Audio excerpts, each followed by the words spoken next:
Magandang araw mga kabayang karista, no? Ngayon ay magbibigay ulit tayo ng ating munting review, no?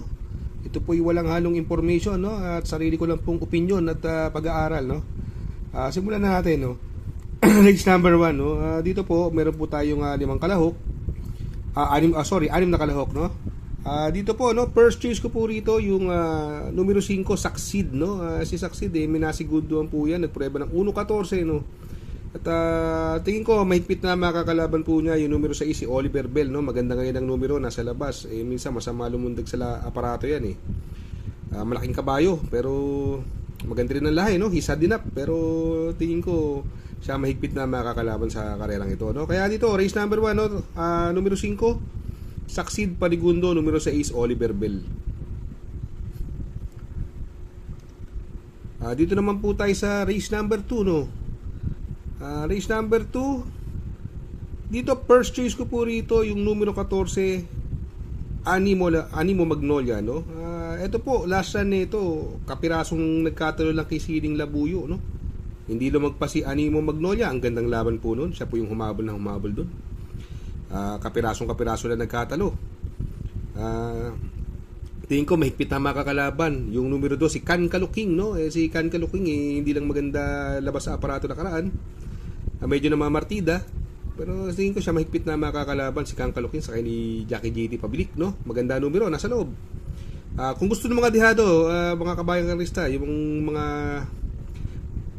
gustong isama sa kanilang exotic or kanilang mga pan-double forecast, numero 4, Go Amerigo. Mamaya ilalagay natin yung video, no? Kung saan siya nag-barrier run, no? Nasegundo po siya kay Bituin, no?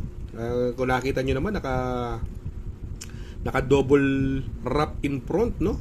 Si JL Lazaro doon sa laban na yon, no? At nagprueba ng 1.15.2, no? Tingin ko magandang dihado po yan. Isang imported horse din po, Go Amerigo. Kaya dito sa race number 2, pili po natin numero 14, Animo Magnolia, Panigundo, numero 2, Can Kaluking, Pandiado, numero 4, Go Amerigo.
Dito naman po tayo sa race number 3, no? Dito may 6 na kalahok, ang distansya 1,200 meters. At dito po meron po dito baba na laban, Mr. Aldrich, no? Sobrang baba naman ito. Iba na pala may-ari nito, no? From dati si Sir Tan, no? Sir Antonio Tan dati may-ari, si Mr. Abelino na pala may-ari nito, Mr. Aldrich, no? Napakababa sa laban, no? Tingin ko malalyamado rito numero 3, si Everlong, no? Si Everlong balita natin nakaraan, inayaw lang, no? Pero may panalo pa rin naman, no? Ako, ang kursunada ko rito, ito yung tingin ko, yung pwedeng mauna, no? Or sumunod kay Little Annie, si Little Annie, bandera po yan. Yung numero 4, si Moderna. Yan po ang kursunada ko dyan. May prebang 1.15 din po yan, nanalo pong dihado yan dito sa PJC, magaling po dito yan, no? Kaya dito, sa race number 3, no, ang pili ko, puro mga dihado, no? Yung numero 4, Moderna, Panigundo, numero 5, Mr. Aldrich. Dito naman tayo sa race number 4, no. Dito po may 8 kalahok at another 1200 meter distance, no. Maraming mabilis, no. Andiyan si Twinkle Toes, Galactus, Kipitaki, no. Pero kung mapapansin natin from JB Guerra, binigay na kay Uno Hernandez, naku, talking horse sa kanya to. Si Kipitaki, magaling po sa kanya yan. Minsan inuuna, minsan sinusunod. Kaya siya po ang first choice ko dyan. Yung kung maglalagay po ako ng pang-protection, yung numero 4, Miss Pinkerton, ito bumaba po ng laban to sa kay ni Patargusi. Nung nakaraan, nagmamadali lang kasi ito eh. Tingin ko ngayon, may tsamba ngayon to, Miss Pinkerton, no? Kaya siguro, pares dehado na naman ang pili ko rito, no? Kaya dito, sa race number 4, ang pili ko po dyan, numero 6, Kipitaki, Panigundo, numero 4, Miss Pinkerton. Dito naman po tayo sa race number 5, no? Another 1200 meter distance, meron po tayong 10 kalahok. Para sa akin po ito, parang nalalamangan ako dito, no? Yung numero 5, Chancelicious, sa ni JT Sarate nasakay. Nako, although may mabilis si Glorify, Lucky Mama, pero tingin ko walang pauunahin to, Chancelicious, at dalawang impresibong takbo na to sa malaking karera, isang panalo, isang segundo. Sa tingin ko, para sa akin, sa mga nagtitipid, no? Pwede na solohin niya, numero 5, Chancelicious. Sa race number 6 naman po tayo, no? Dito, meron po tayong 6 na kalahok at another 1200 meters, no? Dito, tingin ko, Yamado to, plus 5 ko sa parang segundo, tersero yata ito. So, doon sa kwadra niyang si Briglep over, no? Pero, hindi masyadong no? Nasa loob ang numero, baka malaliman paglarga, no? Yung numero 2, Segatulin. Ito, naku, nung karera, napanood ko to eh. Awat lang ng awat to. Yung sakay nito, si NC Lunar nung karera.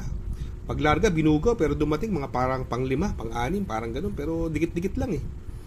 Alam naman natin nung nanalo to dito sa PJC, 2 beses nanalo dito yan. Ang galing ng panalo niya. Tingin ko yan mahigpit makakalaban, Segatulin. At tingin ko walang pauunahin eh. No? Pag nauna to, matibay to, Segatulin, no? Kaya dito sa race number 6, no? Para sa akin po, pares namang magaling yung 1 at 2. Ako, no, first choice ko, numero 2, Segatulin. Panigundo, numero 1, plus 5 Kosa. Sa race number 7 naman po tayo, sa last and final race, ano? Meron po tayong 9 na kalahok, no? At ang distansya, 1,200 meters pa rin, no? Nako, anybody sees po ito. Sa tingin ko, lahat may panalo. Pares ang panalo mauna yung Galloping Ghost tsaka si Lola's Favorite, no? Tapos Diamond Heart, Pabs Cabalejo, lately pinareremate na, no? Pero ako first choice ko yung numero 7, Malibu Princess, sa ni Joel Shego, no? Kung sakaling magkaroon ng lutsa sa unahan, baka siya po yung makasunod at siya yung manalo, no? Second choice ko po rito yung numero 2, si Diamond Heart, no? Sa ni Pabs Cabalejo, no? At yung mga gusto ng dihado, etong galing nito kay kaya lang kay Odil magaling to eh. Numero 8, Queen Ella, sa mga nangungursunado ng dihado dyan since paratingan, no? Kaya dito, race number 7, pili po natin, no? Numero 7, Malibu Princess, Panigundo, numero 2, Diamond Heart, Pandiado, numero 8, Queen Ella. Shout out nga pala kay Sir Pax ng Barkadahan OTV. Located po siya sa 1139 New Antipolo Street, Corner Vargas. Malapit lang po sa Abad Santos, yung bagong ginawang tulay. Very convenient and attentive po ang mga tao. Pwede po kayong mag-EB at party while betting on racing.